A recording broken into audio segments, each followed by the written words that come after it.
Hello, here have a guide step by step for the get 10x points, okay, with this glitch in Blockblast.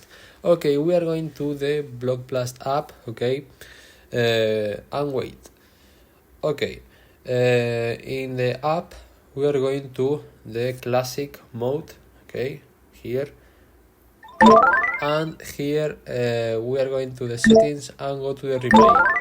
Okay, here you put this, okay, in the corner, and this in the corner, and this here, okay, and this you put here, okay, here, and in the corner, okay, and here have a glitch, okay, for the more, okay, points for the Blockblast. Bye bye.